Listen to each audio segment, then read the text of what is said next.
Welcome to lesson H2-10.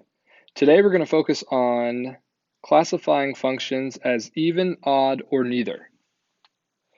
We'll identify the characteristics of even and odd functions and how you can classify them using graphs, tables, and equations. Let's get started. First thing we're going to talk about is even functions. The easiest way I can define that for you is opposite inputs give the same output.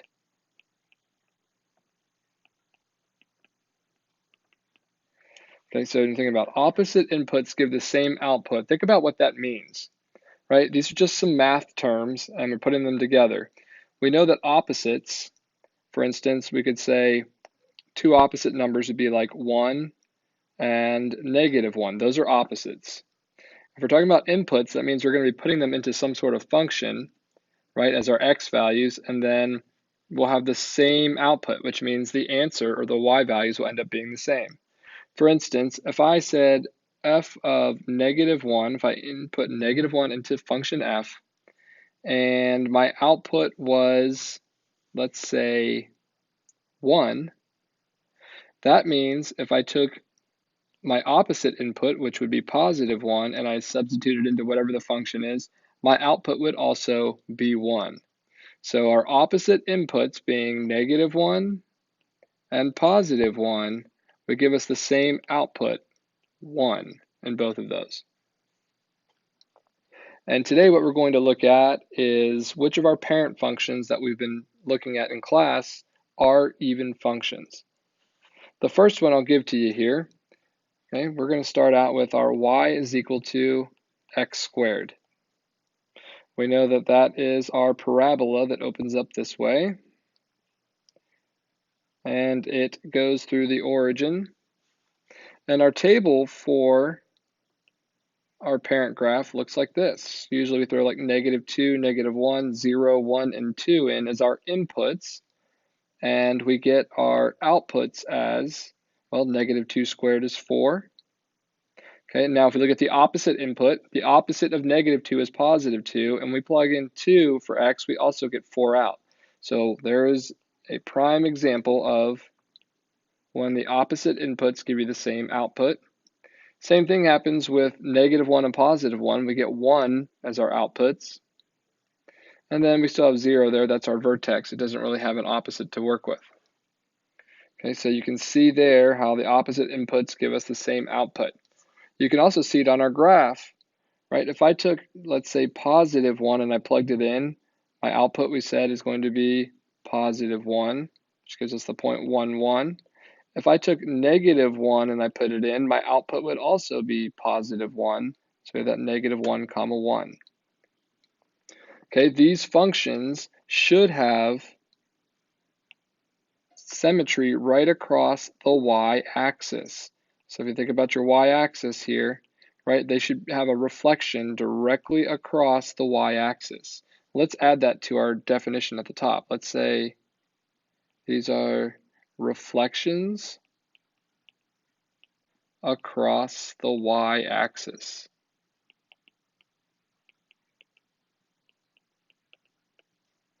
Okay, so our second parent function that we would consider to be even would be the absolute value of x, right? That's the one that makes our V shape.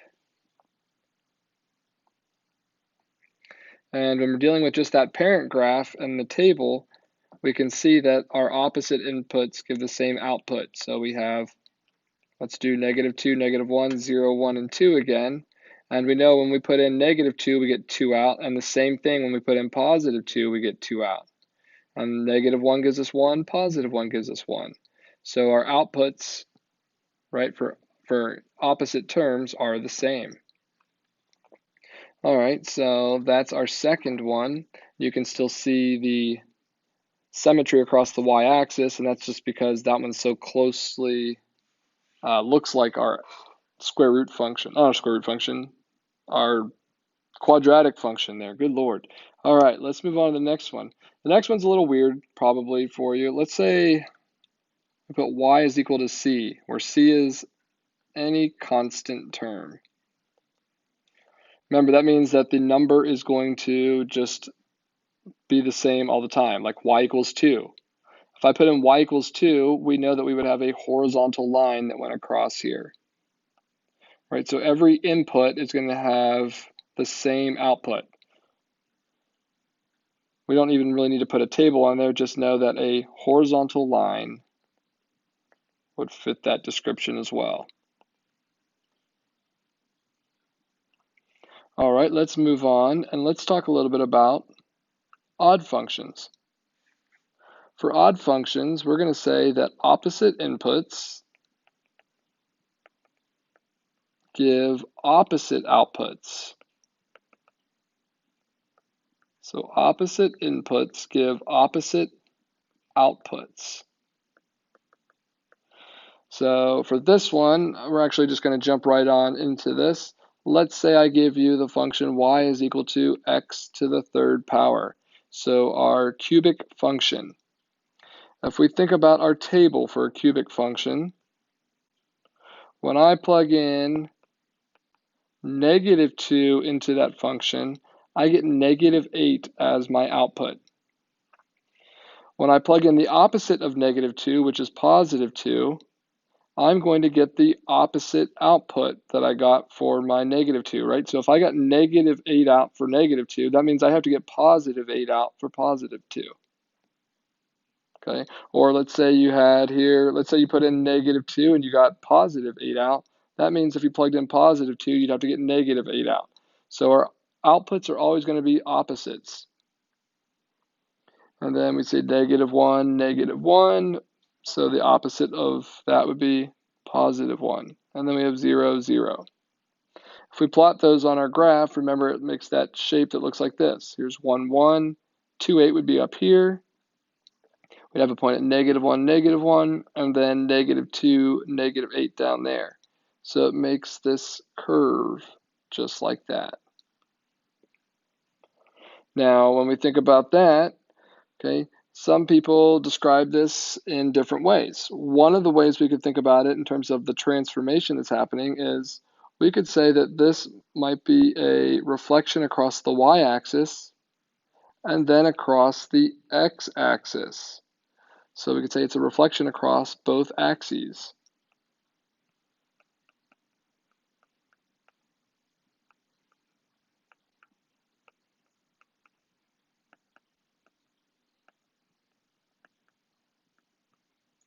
Okay, so axes being plural, right? The x and y axes, not x and y axis.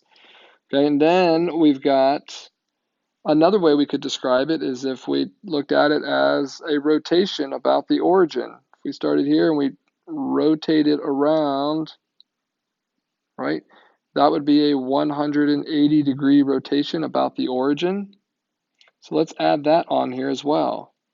Or 180-degree rotation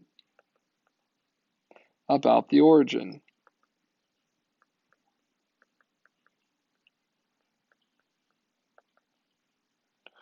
All right, so you saw that with our cubic function.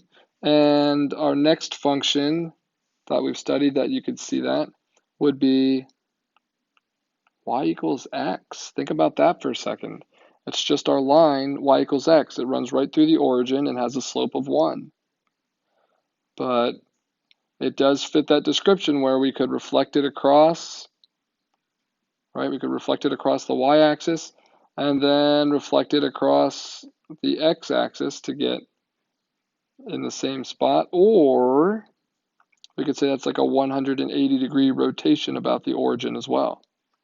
So we could also throw in there our table so we can see it. Right, our table, we have x and y, and this is the only table you'll ever see that has every input and output exactly the same. Every x is the same as its y value. But in doing that, our opposite inputs do give us opposite outputs.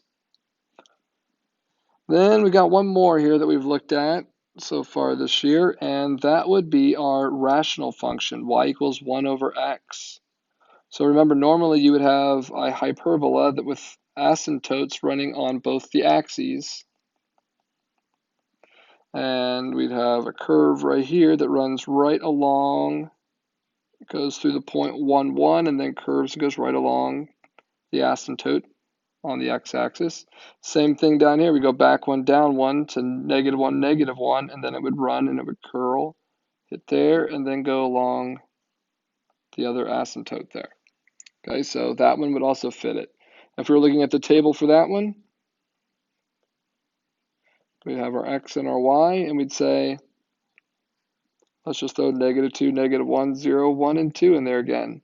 So when I plug in -2, I get -1/2 out, which means when I plug in +2, I should get the opposite out. So that'd be +1/2. Or when I plug in -1, I get -1 out, so I need to get +1 out when I plug it in. And then we still have, oops, no, we don't. Holy cow, right? If I plug in 0, we know that that is going to be undefined because there isn't a point there on our graph. And these aren't the only ones that are odd. There are other functions that are odd. We just haven't studied a lot of the other ones yet. Let's go ahead now and look at some more. So the question here asks us, well, it did, there it is. Which of the following transformations will result in an even function? Well, we see here f of x is equal to ax squared.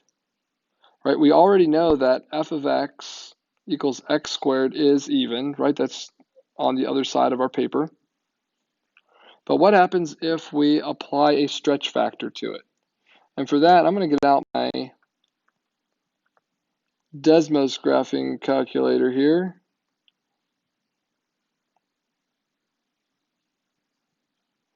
And I'm going to type in there, let's just do y instead of f of x, but I'm going to say y is equal to a times our x to the second power. Okay, and I'm going to add a slider for a. So right now you see there is our parabola. So if I take this and I vertically stretch it, right, you can see that it still has symmetry across the y-axis. Or if we take it here and we compress it, it still has symmetry across the y-axis. Even if we make it a negative, it still has symmetry across the y-axis. So in this case, our a value does not affect whether or not it's even.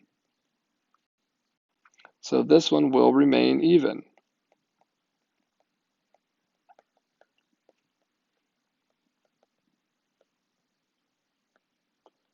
All right, looking at the next one, f of x equals the quantity of x minus h squared. Let's think about that. I'm going to go back into the Desmos app. And let's hide this one. Let's put in another one now. We'll say y equals the quantity of x minus h, and then we'll close it and square it. Let's add our slider for h. So when we're starting out at 0, this is our parent graph, and you see there's symmetry across the y-axis, but if we increase our value of h to say, let's go to 2, right? When you think about it there, my output for 2 is going to be 0. The output for -2, its opposite, would be way up here on the graph. Let's see. It's all the way up here at, get on there. Well, we're close enough there, right? We should be at -2, +16. So as we compare those, right, if I did that, I have 2, 0 and -2, 16. Well, these outputs are not the same and they're not opposites. So in this case, this is neither even or odd. Okay, so it's neither of them there. So no, for sure, this is not even.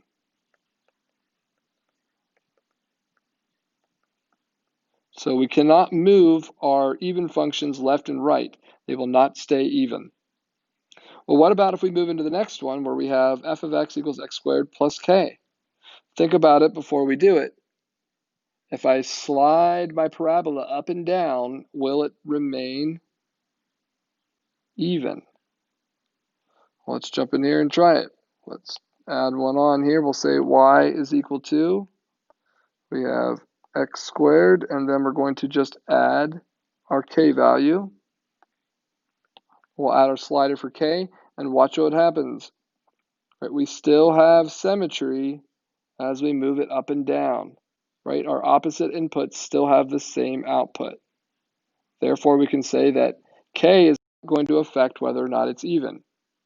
So this remains even. And I guess maybe something that would be helpful for you is, for your notes, is to take it, maybe draw your parent graph, and then say, draw your shifted function, right? So that you know why you're putting yes and no, right? Here's our parent graph, which does have symmetry, but if I take it and I move my function to the left or right, we're not going to have the same outputs anymore. And then, your vertical stretch at the top, you can do the same thing. The question, the next part says, what if you have A and K in there? So one more time, let's just jump in here, and I think you probably already know the answer, but let's just see. We have y equals, we have A times x squared plus k. All right, it didn't give us the opportunity to do our a's and k's. I guess because we already have it on there, we can do that. So we can say here, I guess we have to keep that one on. Right, if we move it up and down, and it doesn't matter how wide it is because you can still see it's going to be symmetrical across the y-axis. So you can move it up and down wherever you want, and you can make it as wide or narrow as you want, and it's going to be all good there. All right, so this one will remain even.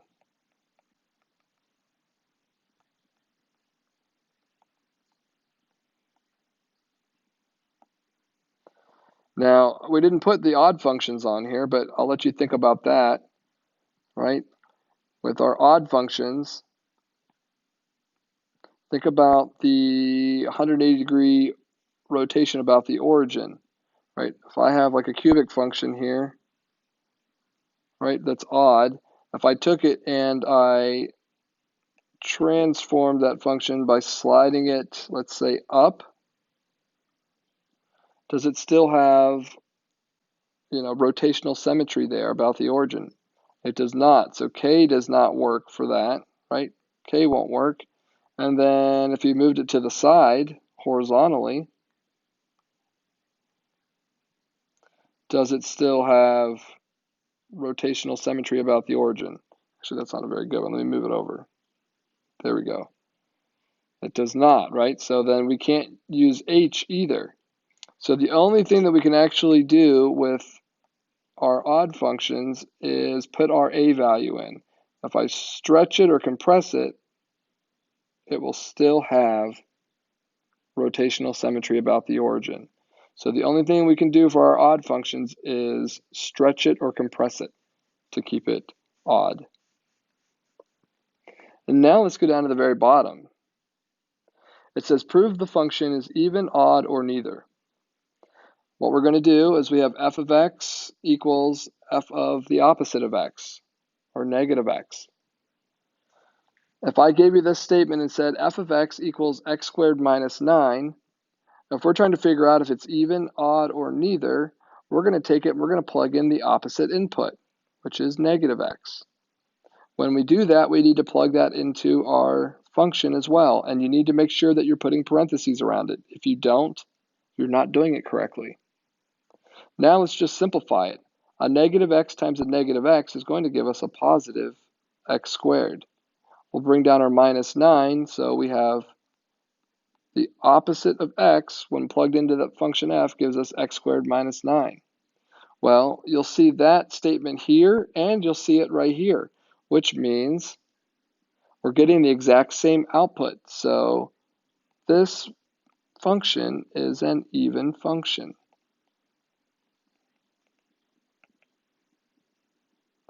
Let's look at the next one. G of x is equal to negative 2 times x to the third power. Well, let's do the same thing. Let's put in the opposite of x as our input.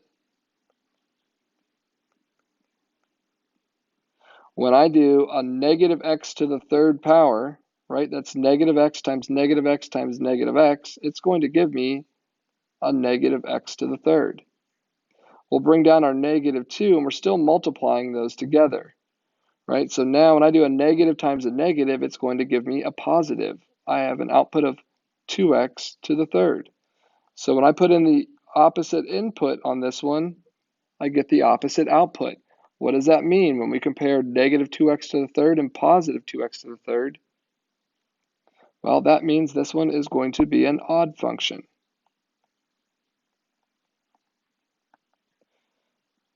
Now, I realize that some of you may not be able to see that, or that may be confusing. So if you don't like these x values, plugging them in, here's what you can do. Let's start out and say, with our original function up here for b, let's plug in a number. Let's say 3. If I plug in 3 for function g, I'm going to get negative 2 times 3 to the third power. That's the same thing as negative 2 times 27, which gives us negative 54. So when we plugged in 3, we got negative 54 out. Now just take it and plug in the opposite. So you have g of negative 3 is going to equal negative 2 times a negative 3 to the third power. When I do negative 3 to the third power, I get negative 27. And when I multiply that times a negative 2, I get a positive 54 out. So if it works better for you to plug in actual values, right, I can see that 3 and negative 3 are opposite inputs, and I'm getting opposite outputs out. That helps me to realize that it's an odd function. If you do it with the x's and you can't tell, take a number, plug it in, then plug in its opposite and see what you get. Let's see how that works with this last one. Let's start with the x's. So we have h of x equals 3x minus 1. And when I plug in the opposite of x, I get 3 times the opposite of x minus 1, which simplifies to negative 3x minus 1. Well, when we look at it, right, we have a positive 3 here, we have a negative 3 there, so it kind of looks like it's the opposite. But when you look in the back, you have minus 1 and minus 1, so it's not completely the opposite. So take a value and plug it in. Choose a nice, easy value to work with. Let's say 2. If I say h of 2, which I'm looking at this part, is going to equal 3 times 2 minus 1, that's going to give me an output of 5. If I plug in a negative 2, I'm going to do 3 times negative 2 minus 1. Negative 6 minus 1 gives me negative 7. So our opposite inputs gave us completely different outputs. And so in that case, we would have to say that this function is neither even or odd. Hopefully that makes sense. This is just a short little lesson on classifying our functions as even, odd, or neither. If you have questions, you need to make sure you ask. Thanks for watching.